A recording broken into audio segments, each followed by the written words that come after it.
Then this hypothetical guy, 41, comes in with an air of humility but inquisitiveness, and they make their intention clear but not overbearing about it.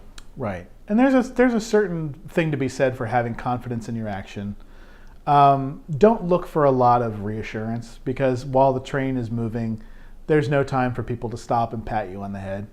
I will, because that's how I manage, but there are a lot of people who have multiple shows going and don't have time and don't really acknowledge when you're doing well unless you ask.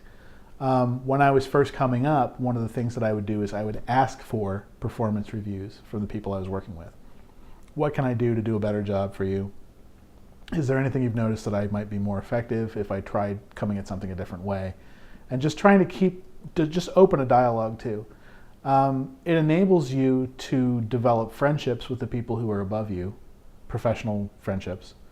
And it also establishes for them that you're somebody who has a desire for growth. And, you know, how can you not want to help somebody who is earnest about wanting to move up and move forward? All of us need to realize this is a broader thing. This is for film and television in general. One of the greatest gifts in my life is that I'm a member of something called the Caucus for Producers, Writers, and Directors. The people who are members in this organization are typically older than I am. They've been working, a lot of them, since the 50s, 60s, 70s, 80s. They've seen the business change. They know how much ground producers have lost. They know things that are important, and they have big picture things that they can tell you. They can give you advice you can't get from anyone else. The idea of, I'm going to come in and show them how great I am, that a lot of people who are new to any business have. If you forget to seek out a mentor, you've made a huge mistake. If you fail to take advantage of the interactions with the more experienced people above you, you are failing as a creative, no matter what corner of the industry you're in. Seek out those people who know and learn from them.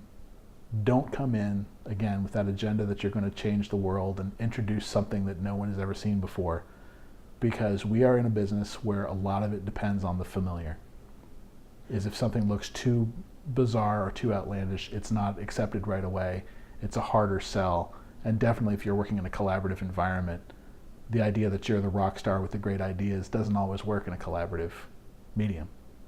Can you give me some examples on how to maybe temper that? Because I think Generation Y, and then of course myself, Generation X, we've been taught sort of that, don't show any weakness kind of attitude, where maybe baby boomers are more willing to talk about things.